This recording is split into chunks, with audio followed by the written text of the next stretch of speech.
All right, I think leveling off a little bit here. So we've got a great group today. So thank you again for attending today's webinar. Welcome if this is your first time to the Economic Innovation Group webinar series on opportunity zones. Today, we will be kind of recapping the year and looking ahead to 2023. And I'm excited to do so with Rachel Riley, our moderator for this series from Aces and Archers, and John Chiretti from Novogradic, a great partner of ours and just a wonderful resource on this policy. So just a few housekeeping notes before I go through the agenda items listed here as well. First, this is being recorded. We will share this recording and a recap, including the slides from this webinar with all attendees and registrants in the next couple of weeks. It might be early in the new year or next week, but either way, that will be posted on our website and in your inboxes shortly after this. We also would love to hear your questions throughout the webinar. So if there's anything that we present on that piques your interest or prompts a question, please use the Q&A box to submit questions. The chat we're going to use to share links to some of the materials that we talk about today. And so that can get a little bit busy and it's easier for us to miss questions if submitted there. So please go ahead and use the Q&A function so that we can make sure we catch as many of your questions as possible at the end, towards the end of the webinar after our presentations. In terms of sorry, let me go one back. So we'll go through updates as we always do with a few OZ resources and market updates. We'll go through a year in review and then hear from John too, about what they're tracking on their opportunity funds directory, as well as kind of what we may expect in 2023 based on kind of macroeconomic trends that we're all tracking. And then finally, we'll have a policy update on the status of the Opportunity Zones Transparency Extension and Improvement Act that was introduced earlier this year. And then finally, as I mentioned, we'll leave some time for Q&A at the end. All right. So the first update I wanted to share is this great video from Prowers County, Colorado. The making of this video was funded through the Colorado Office of Economic Development and International Trade. This video is really focused on the opportunities, to kind of overuse that term here, for opportunity zone investment in this county, and really just shows the kind of broad, aspects and attributes of this county, why it is so good for OZ investment. And this grant is essentially designed to help OZ communities attract investment and use a video like this to really highlight their assets, as I mentioned. And so this video is a great example of that, and great to see that, again, OEDIT from Colorado's economic development arm continues to really lead the way on providing, that technical assistance and additional resources, for communities, especially the rural communities, many of which were chosen as opportunity zones, to really showcase, what they have and try to attract investment in creative ways. So I wanted to highlight that as a potential best practice if there are other folks from states and communities out there looking for ways to, assist communities in attracting OZ capital. Go to the next slide. Great. So this is another excellent example that was recently announced from Wood Forest CEI Bolos on the opportunity fund that they have there. So in Evansville, Indiana, the Forge on Main development is really one that supports community vision for affordable and workforce housing, retail space, and a grocery store. I pulled a few stats from the press release there as well.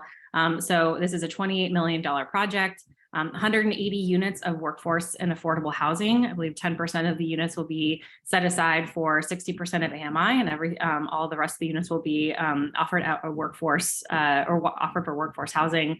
There will be a kind of urban grocery store with all of the fresh produce, dairy, eggs, that kind of thing.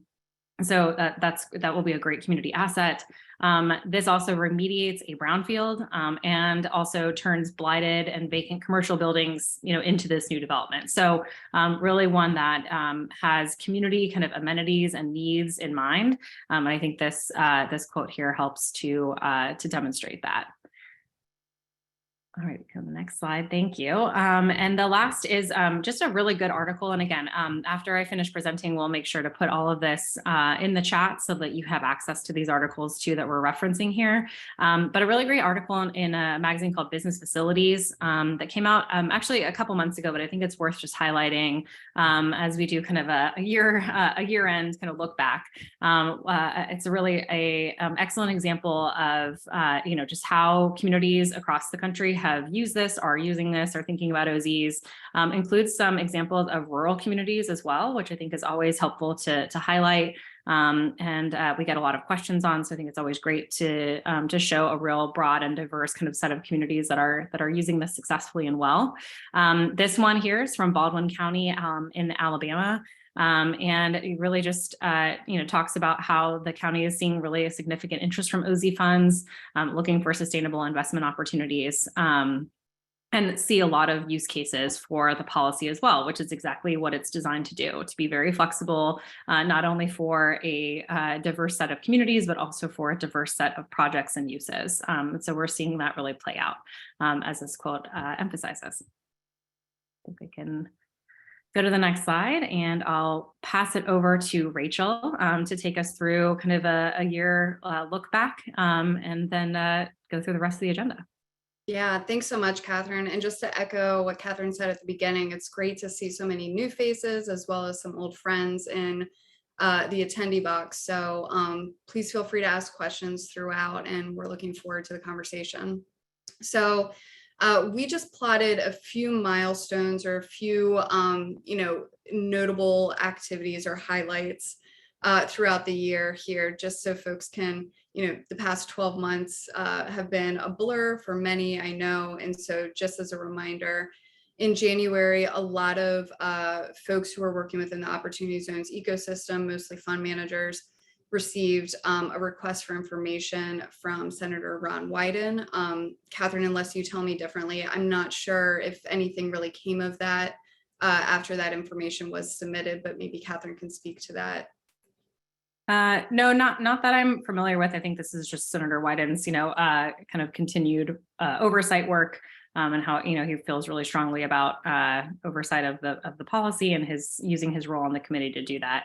John, I know that your working group too also kind of was obviously paying close attention to this too. So I don't know if you had anything to add here as well, but as far as I know, no real kind of policy outcomes from this work. Yeah, we haven't heard anything come about. We've had a couple of clients that were asked to respond, and just sort of no news after that. No news is good news. Yeah. Awesome. Thank you both. Just wanted to double check and make sure. So then in February, the following month, the Treasury Inspector General for Tax Administration issued recommendations to the IRS around improving its processes concerning compliance and reporting requirements for the Opportunity Zone program. In April, thanks to a lot of folks' great work, including John and Catherine's, the Opportunity Zones Transparency Extension and Improvement Act was introduced on a bipartisan, bicameral basis. We are continuing to advocate for that, and Catherine's going to share an update towards the end of the webinar about the status of the bill and where we go from here. This may have flown under the radar a little bit, but previously the UC Berkeley Opportunity Lab had issued this neighborhood level investment from the Opportunity Zone program early evidence report. And that was actually updated in April of this past year. So again, Catherine or Amelia, if you can pop these links in the chat, that'll be really helpful for folks as we continue to move along. In September, EIG hosted an advocacy day where folks were on the Hill talking about the importance of passing this legislation that Congress is continuing to consider. And then in November, so just last month, the Hutchins Center on Fiscal and Monetary Policy, and this is at the Brookings Institution, they hosted a roundtable really for policy researchers and a few stakeholders. It was an invite-only meeting just to talk about the latest on OZ policy research and the OZ program. So hopefully more on that to come, but that was kind of like the key highlights this year. We can go forward. And just as a reminder, some folks, again, may be aware of our webinar series, but these were the topics that we hit on throughout the year. All of these were recorded and they have recap blogs tied to them. So in case you missed it the first time around, you can always go back and access them later. We had some really good discussions on Main Street revitalization, as well as investing in rural communities, how to get money to operating businesses, affordable housing, and a lot of the high impact activity that we are seeing with the OZ policy we covered during these webinars. Go to the next slide.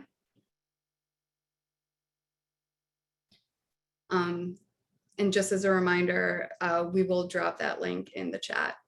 So as far as some highlights, we wanted to again take a look back at some of the projects we featured during those webinars, as well as some projects that we know of that really fall in line with this high impact OZ activity. So, you know, on the affordable housing front, we were really excited when National Equity Fund and Silicon Valley Bank came on to talk about the Emerald Affordable Housing OZ Fund that they had established, $110 million proprietary fund that was fully funded by Silicon Valley Bank.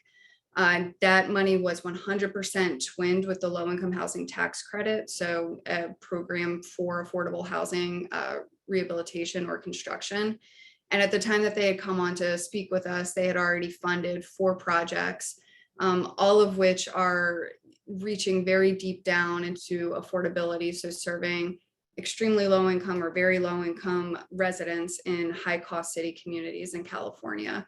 A lot of these projects, they were set asides for farm workers and their families, as well as the formerly homeless, and just a really, really strong portfolio of high impact projects from National Equity Fund and Silicon Valley Bank. So we covered that on a webinar on affordable housing. So check that out if you want more information. Go to the next slide. And then we also saw a number of projects that were targeted to meet the needs of veterans. One example of this was Proctor Place in Indianapolis, Indiana. This was a partnership between HVAF of Indiana as well as Wuda Cooper. And they have just completed, it was a $12.6 million affordable housing deal, and they just completed it recently. The AMIs on this deal are basically the affordability levels were between 30 to 80% of area median income, and 25% of the units were set aside for veterans. And then in Colorado Springs, we have seen this new project called Veterans Victory, which not only is going to offer affordable housing options or living options that are ADA accessible for veterans, but also it's going to have space for entrepreneurship programming. So veteran-owned small business development programs on site. We're really excited to see that. And this is a model that I know, especially Capstone Impact Investments, who we've had on a previous webinar, they are excited about replicating this model in other communities as well. Go to the next slide.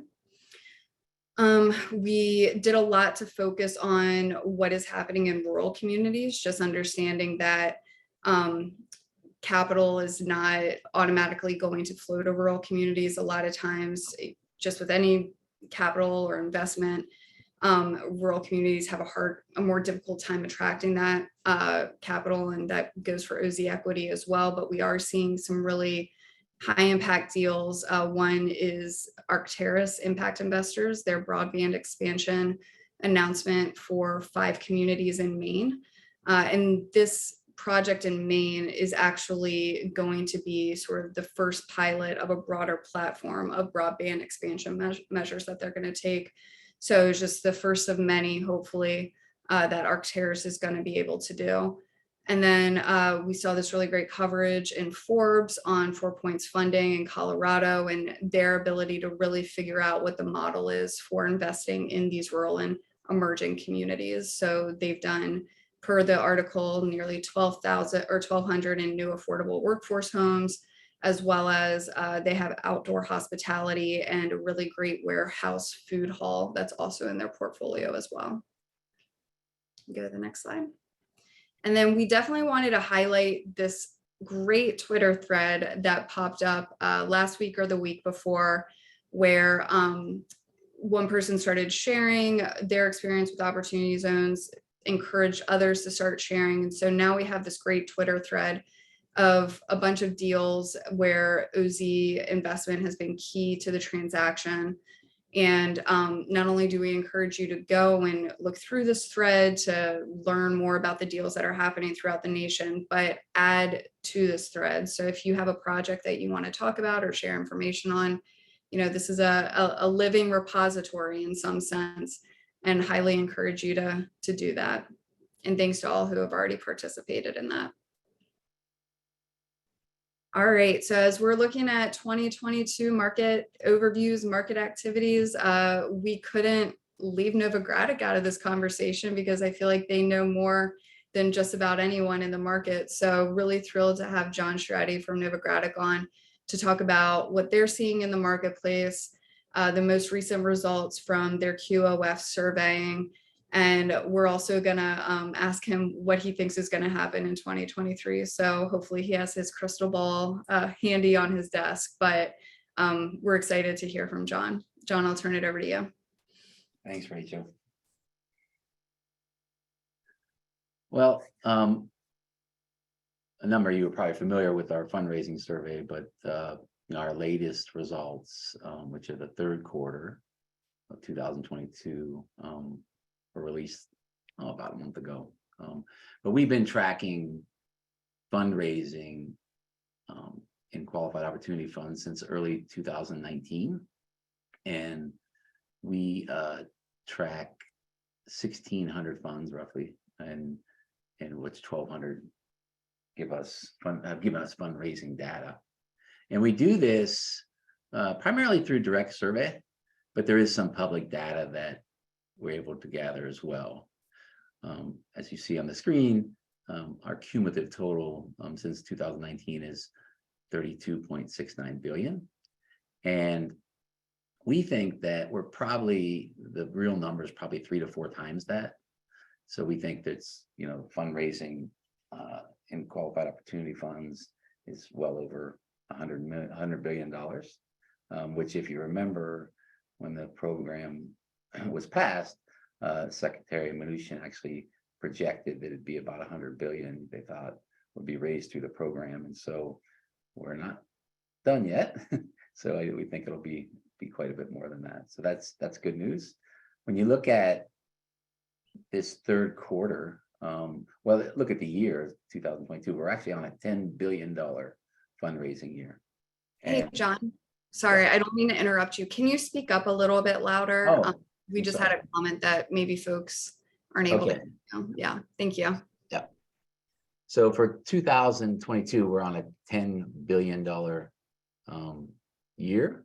It's been 8 billion through the third quarter. And you can turn the slide. When you look at 2022 versus 2021, there appears to be a little bit of a slowdown in the third quarter. It's about 20% less than what it was third quarter in 2021. 2021 was a $9 billion year. But it's interesting when you look at the last quarter, fourth quarter of 21, and the first quarter of 22, there were $4 billion raised back to back in those quarters. So they were the largest quarters ever. And so even though it looks like third quarter may be slowing down, it could be timing. We think we're on a $10 billion year, but there could be some slowdown. I mean, I think there is some developers that are in the wait and see mode. When you look at the macro economy, sort of waiting, at least see what the macro signals are going to tell them before they launch new projects. And, some projects have taken a little longer to get completed. So it might be an inventory thing, but I really think it's fundraising, it's capital gains, right? I mean, capital gains in the marketplace, the stock market's 15% down year over year. M&A activities about 30% down year over year. So there's less gains in the marketplace. So that could be, the reason for a little bit of a slowdown. But again, I think we're on a $10 billion year. So I think it's a great year. And there's a lot of money still chasing commercial real estate out there. So even though interest rates are up, it's, from all signs, it appears rents are equally up. And so both rents and even in the hospitality industry, I was talking to a client the other day, and he said, with all the pent up demand, room rates are up in the hospitality space as well. And so I think that mitigates the increase in interest rates. And that's why we're seeing a lot of real estate investments still being done in the year. Cap rates themselves are relatively still compressed. And so stabilized assets, aren't as attractive. There aren't as much value in them. So I think that's great for opportunity zones, because opportunity zones, as you know, are development assets, value added assets. And so I think it does help to woo some of the money towards the opportunity zone space, where I think there's a lot of good value still in commercial real estate, especially residential commercial real estate. So as far as the asset classes, you can go ahead and switch the slide, please. It's primarily residential. When you look at our survey, again, it's just a subset of the marketplace, but we think it's 35% or so, and a good indicator of what's going on out there. But 75% of the money in our survey is targeted towards multifamily investments. And I think there's like 140,000 housing units that are projected to be developed based on our survey. 10% of the money is to hospitality, only 8% towards operating businesses. So it's, trailing. But I think a lot of operating businesses don't make it into our survey results, because they tend to be a lot of captive and private investments that we don't capture in our survey. And again, I think operating businesses usually take in smaller chunks of money over time as they grow, versus real estate that you tend to get a lot more upfront. So I think the percentages are probably a little bit skewed by that, but we do see a little bit of an upward trend in operating businesses. And then when you look at renewables actually doubled since December of 21, and so that's a good sign. I know there's a lot of policy around renewables, and I think that'll continue to grow as people look at the other incentives like tax credits around renewables and coupling them with opportunity zones, which seems to work pretty well for the right investor. The funds themselves, 5% of the funds in the survey that provide fundraising data to us, or 63 funds out of the 1,200 have raised over $100 million. So, and that's 60% of the equity. So it does tip towards the bigger funds, obviously.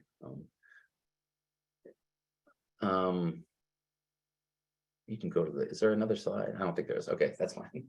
Okay, that's all I have on fundraising. Did you have any questions? Yeah, I have a bunch of questions, but then Okay. I imagine folks who are tuning in probably have questions for you too. So I would encourage folks to put your questions in the Q&A box while John and I are speaking, and Catherine, feel free to jump in as well. John, the piece you said about the renewables is really interesting. That was exactly where my mind went, was, how is policy affecting OZ investment or interest in the renewables sector?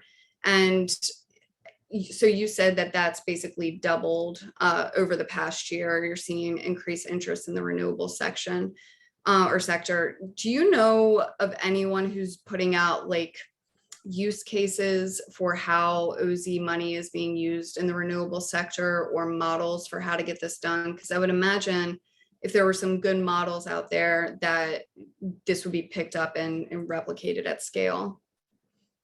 Yeah. So first and foremost, I don't think the new policy has affected the number yet, because it's fairly new and Sure. people are starting to get their arms around it. But I just think, like anything else, right? As the first one gets closed, then then it's sort of exponentially, you end up having more folks look at the renewable space. We've done a number of transactions with renewable and opportunity zones, and I mean, there's no basic model. I mean, out there you do have to know what you're doing from a tax perspective, and we'd be willing to help any folks that are interested in trying to structure a deal with opportunity zone and renewables. The basis issues present a little bit of a complication, and then it's just tax laws in general trying to mix the two, but it works really well. The issue is renewables tend to be passive, Yeah. You have to, watch who your investor is and whether they can use the actual, passive incentives that come out of renewable space. So. Yeah. Well, maybe that's something What was your EIG. second question? Yeah, I was just saying maybe that's something EIG can work with you on in Yeah, 2023 to absolutely. kind of Yeah. point out, the considerations for Mhm. investing in the renewable sector, as well as some models that are emerging. One of the questions is, can you speak to the split in fundraising? So geographic split, potentially rural versus urban or non-rural. I'd imagine that's information you're gathering as far as where capital raising is happening. Yeah, cities are about the lowest level we go. We don't have the breakdown between rural and non rural, but when you look at the fundraising, it tends to be pretty close to per capita.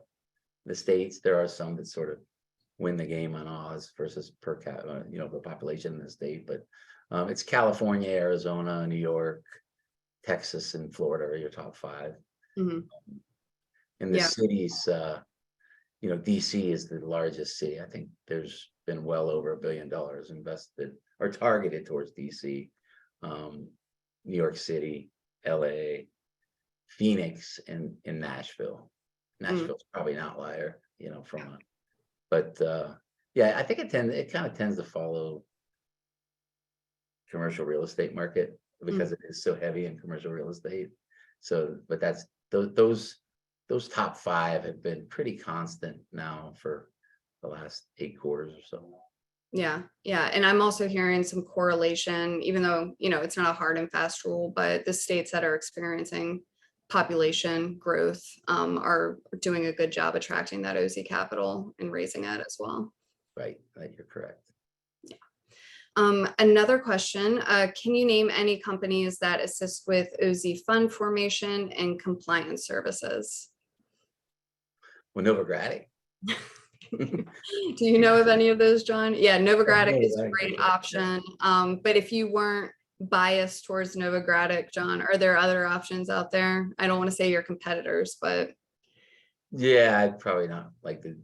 I mean, Okay. probably contact me, and I'd love to give you give whoever asked that question a list of some of the ones that I think are top 5.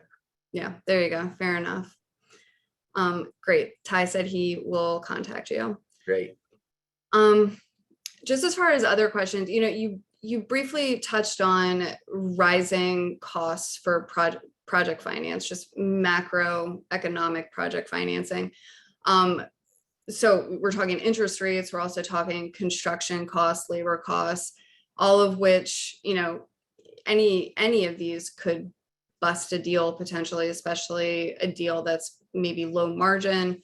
But together they're causing some trouble as far as getting a deal to pencil, or at least forcing developers have to go back to the drawing board once every quarter to have to redo their pro forma. So have you seen any examples from your seat of funds that are having to pivot or redirect investment based on just the project dynamics, cost dynamics not working anymore?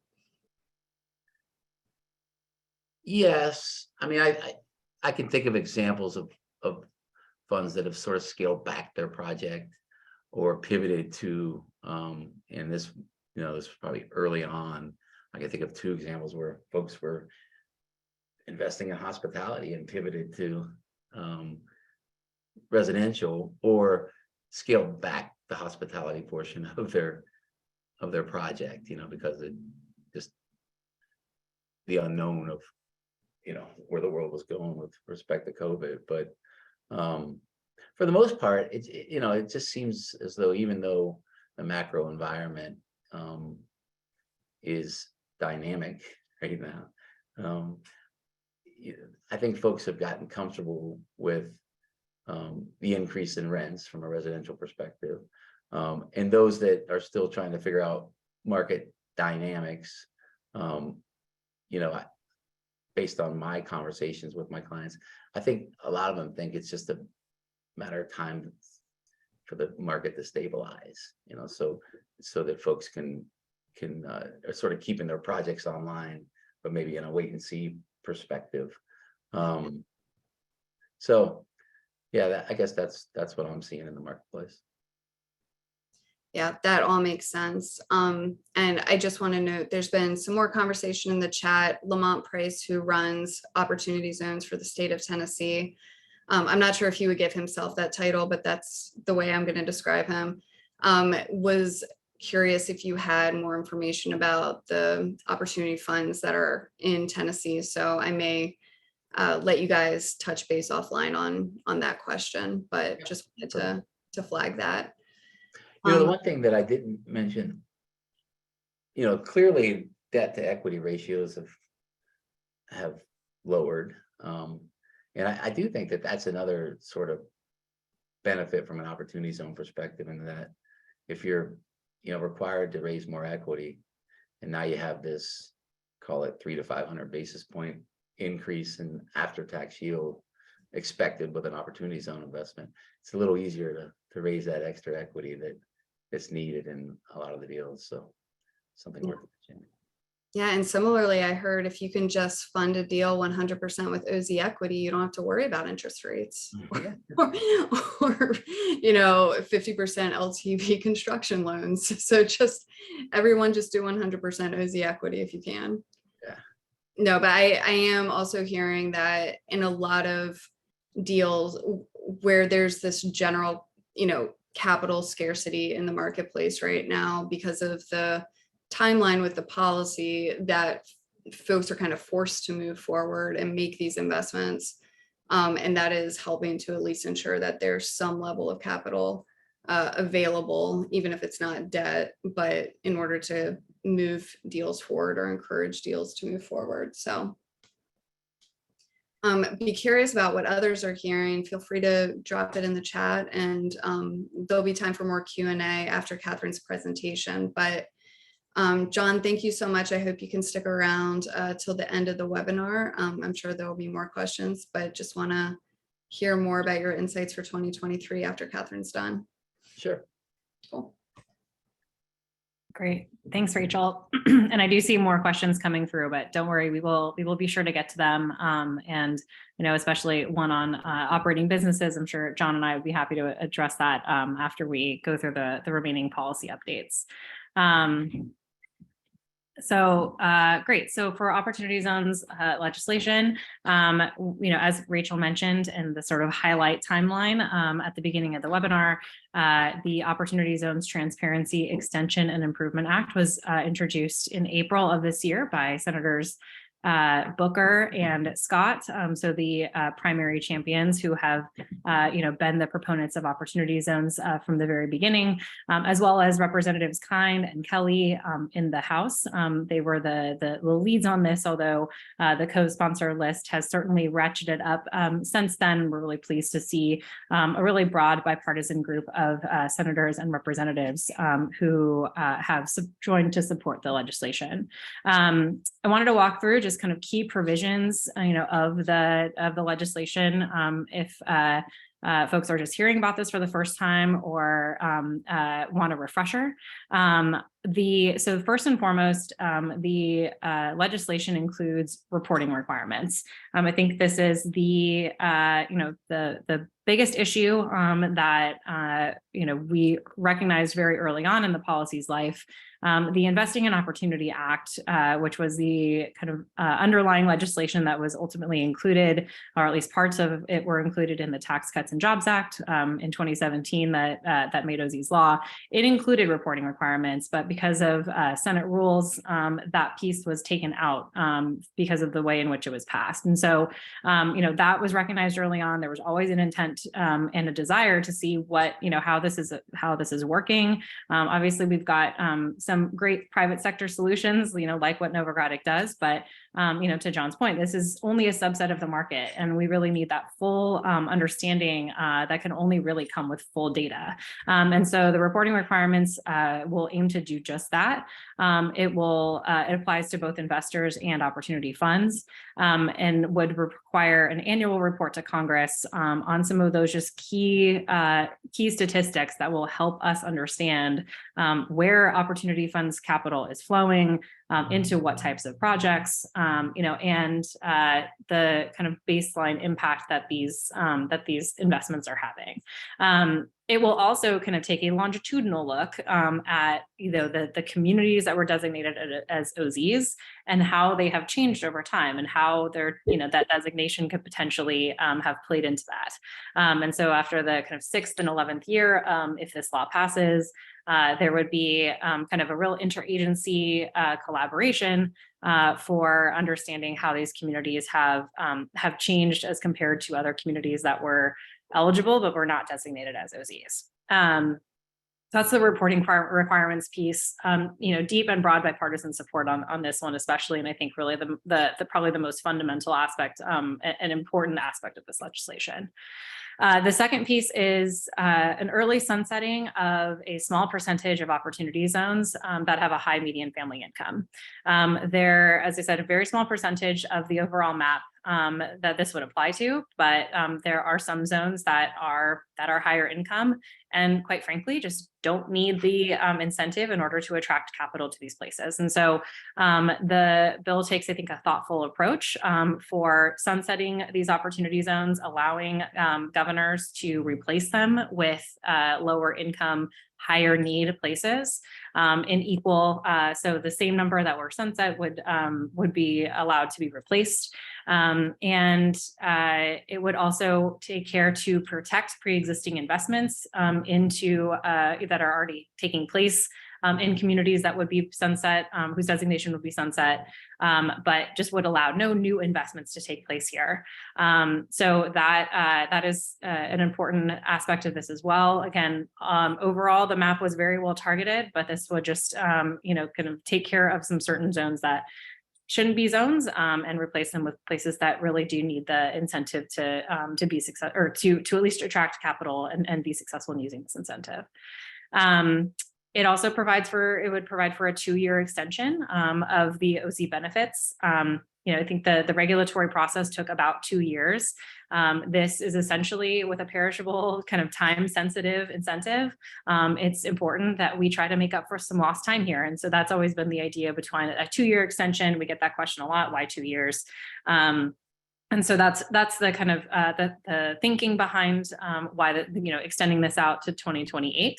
But that's what this legislation would do. And so in doing that, and it also lowers the 15% step up in base benefit, the amount of time that you would have to hold the investment to receive that, from 7 to 6 years. So I think why there's so much interest on whether or not this might pass before the end of this year is because if you do the math there, if you would invest by the end of 2022, again, if this passes, there's a big if there, and I'll get into that in a little bit, then you'd still be able to receive that 15% step up in basis. But regardless, if this passes, say next year, there would still be the 5-year, the 10% step up in basis if you hold for 5 years, that would still be eligible through the end of 2023. So there is, again, kind of a bit of a renewal around some of the benefits here because of the lengthening out of the time frame. This would also allow for fund-to-fund investment structures. So essentially, it changes the definition of an opportunity fund to allow for feeder funds. I think surprised myself that I think this is the thing that excites almost more people than I thought it would.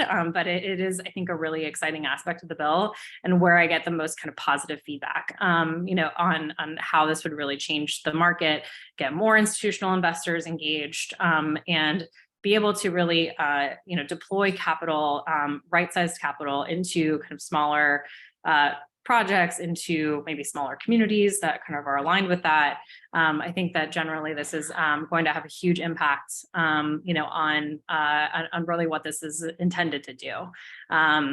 It would also, moving to the next one, so it would designate a certain zero population tracts that are adjacent to opportunity zones and are brownfield, have a brownfield development or a brownfield site within them.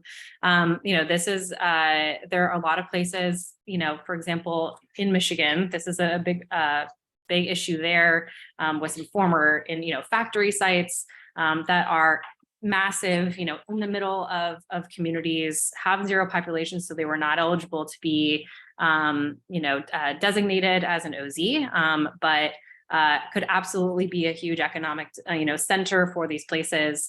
And for these communities, but also have a really hard time attracting capital because of the brownfield aspect, of the site. And so, I use Michigan as an example because Representative Kildee, who represents Flint, this has been a huge, priority of his, really since its passage. And so he was instrumental in thinking through this solution and getting it included in this legislation. But I think this would have a really important impact for communities with sites like that within them.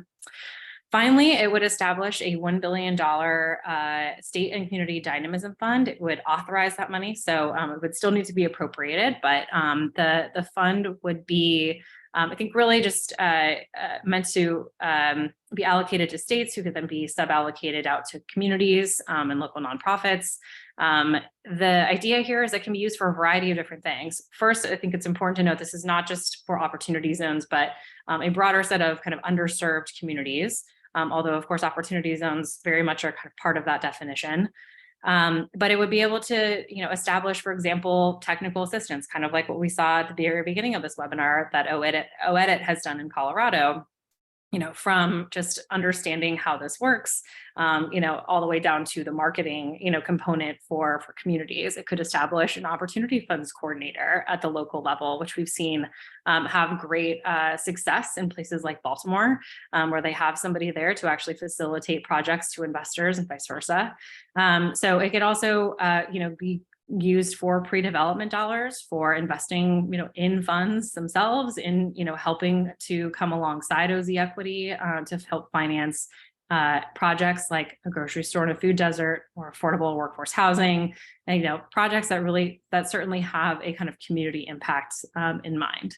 And so it's really has a variety of use cases and applications. And I think overall would be something really beneficial that we've heard from a lot of community leaders who just say, hey, we just need a little bit more support here to make this work for us. We need either support getting things shovel ready, or we need things, support on how to really utilize this in a way that makes the most sense for our community. And this can be used for kind of those uses and for a lot in between as well. So with that, we can move to the next slide, which is kind of just a filler slide here. And I think, I'll dive into kind of where we are right now in terms of the state of play, which I will caveat everything I say here by, like, it is a constantly evolving situation here in DC and on Capitol Hill, but I will give you the latest on where we're at, as of today. So, this legislation, it was introduced in April, but it was always the intent, I think, of the co-sponsors to have this included, hopefully, in a tax extenders legislation that could come together, around the end of the year. That was always the hope and the idea that if that package were to come together, that opportunity zones could be included in that conversation. So we're at the end of the year. We've got very few days left in the year itself, and even fewer days left in the legislative calendar. Right now there are two main priorities for Congress. One is passing the National Defense Authorization Act, and the other is passing a spending bill because the government runs out of money on Friday. So just to move to the spending bill, and I should say on the National Defense Authorization Act, there is nothing beyond kind of what is really the core of that bill that can be added onto that. So this would not be a vehicle, for example, that you could add a tax extenders package to. Spending bill, however, in some iteration could be. So moving to the spending bill. So there's a few different options on where we can land here. One, there almost certainly will be at least a week-long extension of the government funding to the end of next week. because as of now, there's still not a deal on the top line number for government spending over the next year. So absent that, and with not a whole lot of movement or time left before Friday, there will likely just be an extension to the end of next week. So essentially, we've got about 2 weeks to figure this out. So there could be potentially a short-term continuing resolution, which keeps everything more or less at the same levels for a few months. That again, there would be no opportunity to add a tax bill to that in that situation. There could be a full year continuing resolution. Again, similar situation. There could be nothing added onto that. Then there's the possibility of an omnibus, which is really that would require the negotiation and agreement on top line spending. Appropriations bills would then come from that. And so that is the opportunity potentially for other, earmarks, extenders, things like that to come on and ride onto that omnibus. So as I've mentioned, we have about 2 months to figure out, or 2 weeks rather, to figure out domestic spending levels. And if they can do that, then they have to figure out if there could be a tax extenders package. And if they can do that, then this bill would need to be part of that conversation as well. So there are a lot of ifs in this situation. We got some kind of interesting news today in that essentially at the core of the tax extenders negotiations or conversations has always been the child tax credit and the renewal of that expanded child tax credit.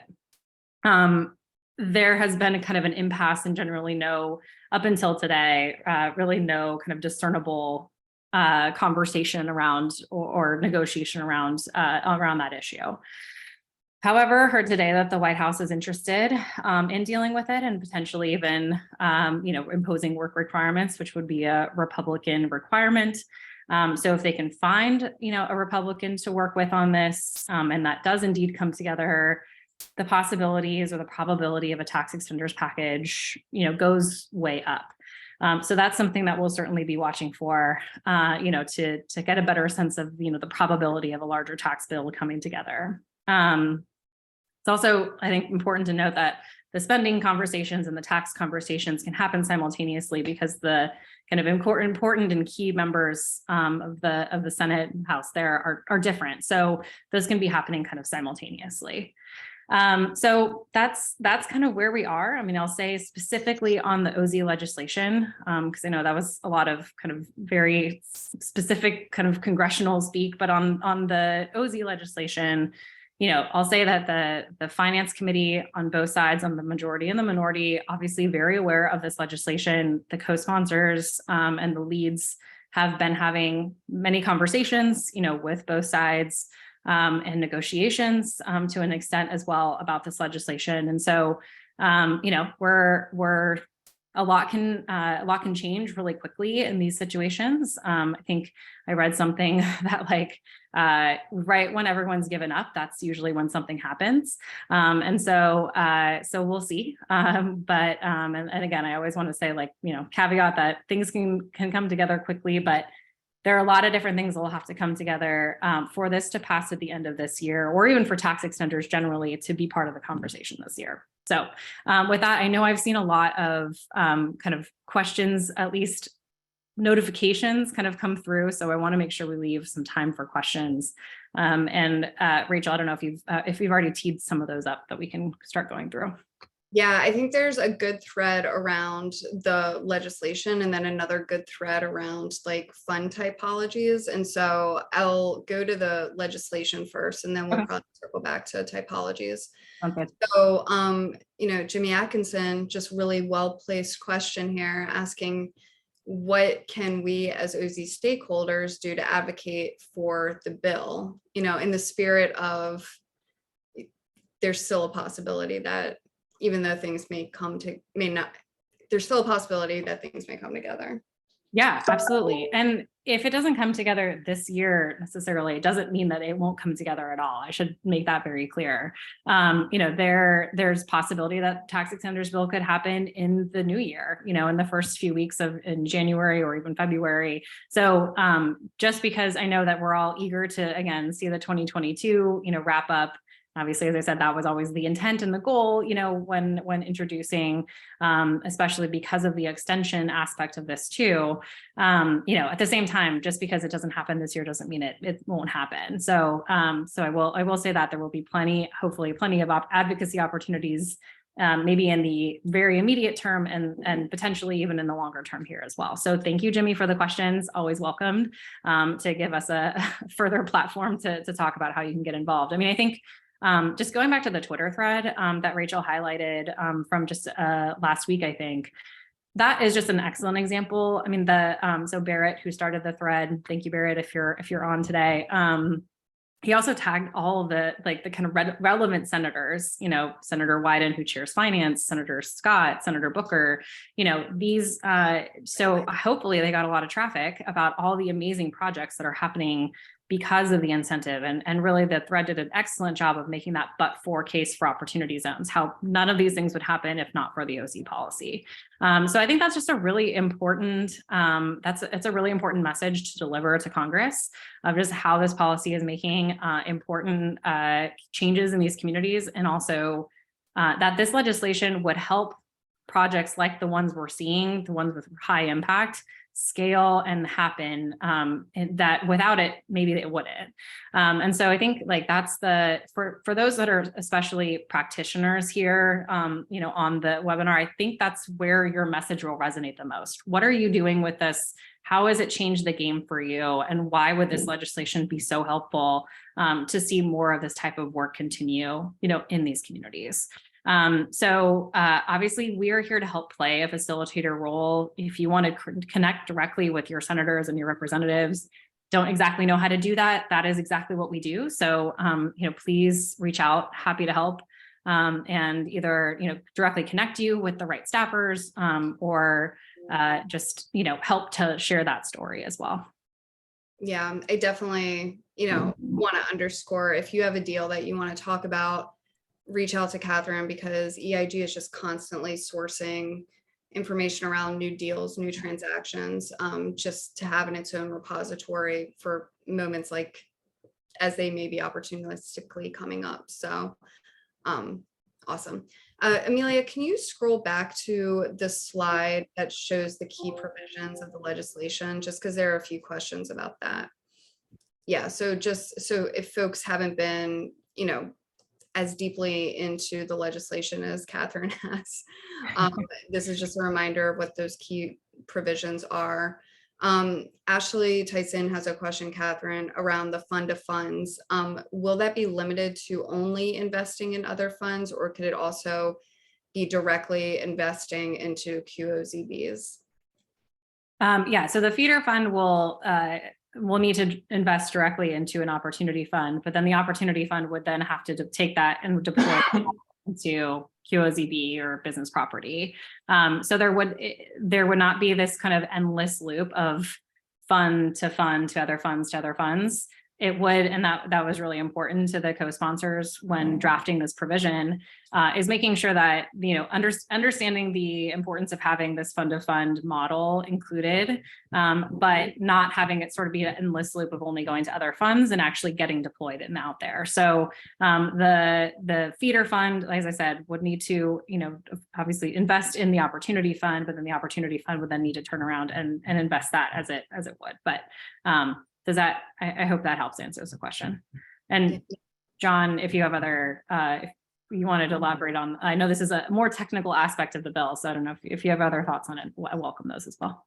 No, yeah, I agree. I think it's exclusive, is what really, right? You can only invest in funds. You can't invest. A feeder fund can't also invest in qualified businesses. That's how I took the question, I guess. Like a fund could. Yeah, that's important. You can only invest in the funds. So the original fund would have to basically designate itself as either a feeder fund or a fund that's directly investing in a QOZBs. Maybe I missed that. I think I heard you correctly. I think, yeah, that's correct. Okay. You can't do both. Okay. I don't have the text open, but that's how I remember it, that it was exclusive to that they had to only invest in funds. Could only invest in funds. Yeah. Ashley, let us know if you have any questions or further questions, or we need to clarify more on that. or if we missed the mark completely and answered something not relevant to your original question. Awesome. And just want to, that answered it. Thanks, Ashley. So I just want to also highlight one of the key provisions is sunsetting some of the zones that have higher median family incomes as to remain aligned with the intent of the policy. So that was another question that came up. Yeah, and that's based on the latest available data too. So, I know that was a critique of the kind of original map. We had to use what was the latest available there, but that was 2012 to 2016 data. The disqualification of these zones, that they would need to be, 120% FMFI or higher. That's based on the latest available data. So 2020, essentially. Cool. Thanks, Catherine. There's a question about operating businesses and why they seem to be lagging behind real estate transactions. Any views or perspectives on this? I know that this has been an ongoing conversation as we've watched the market form, but just John, Catherine, I don't know if you guys want to weigh in on that. Yeah, Go ahead. Sure, I can give kind of a little bit more of a macro kind of answer to this, but I think John may have more insights, really, again, at the sort of deal level, like why I think this is a smaller part of the market. Although I think your caveat too, John, that like this maybe some of your survey is not capturing as much, all of the operating business marketplace because of the kind of more individual level and things like that. But generally, I mean, what we've kind of noticed as particularly related to the rulemaking process, a lot of the most the gating questions essentially that would allow for operating business investments to take place weren't really addressed until the very end of the regulatory process. And even still, I think there's some clarity that would be helpful to have on even some of those remaining items. So that's, one of the reasons why, at least early on, and I think, initially, and even in the kind of post-reg early on environment, we weren't seeing as much operating business investments. What I'm heartened by is that in the Novogradac survey, we consistently see an increase, at least in the percentage of operating business investment totals. So, I am pleased to see that share of the pie continues to grow, even if it's certainly not as robust as the commercial and residential real estate. But John, I'll turn it over to you for other insights. Yeah, I agree with you. I think even though the regulations were modified to help, there are still some changes that we think need to be made, especially with respect to existing operating businesses. And we're somewhat surprised that there wasn't more regulatory action, and maybe expect there to be more regulatory action in the next couple of years. Because if you remember, when President Biden's Build Back Better plan included modifying opportunity zones from the perspective of jobs and affordable housing. And so we thought that there would be some regulatory action with respect to that in the last couple of years. But I think there may be in the next couple of years that we'll see it be a little easier for existing operating businesses to comply. And this really has to do with sort of the assets that you have in hand, right? That they're old. Either you bought them before the law passed 2017, or to get them into a new business makes it difficult. So we're hopeful we see that. But I, like you, am seeing more operating business in my own practice. Folks have gotten comfortable with the regulations that are there. And I'm seeing more and more investments in operating businesses.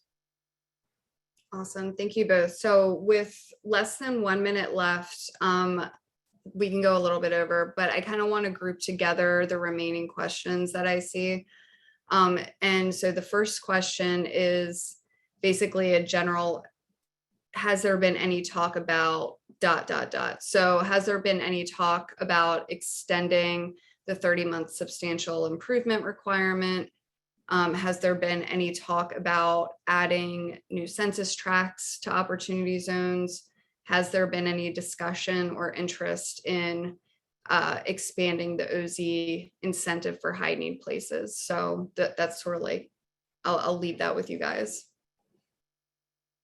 Yeah, I mean, I think, generally the the focus of the co-sponsors and the conversation is generally on the provisions that are currently included in the bill and the legislation. I mean, this represents the kind of bipartisan framework that is sort of agreed upon, currently. And so that's what's kind of being discussed, and I think that's where we should, focus kind of the efforts. Not to say that there hasn't been talk or desire to do these things, or at least that's been communicated, I think, to the Hill. But I think this legislation sort of, again, reflects the bipartisan agreement of what the most important, from the lead's perspectives, what the most important policy changes are and need to be, for the legislation or for the policy, rather.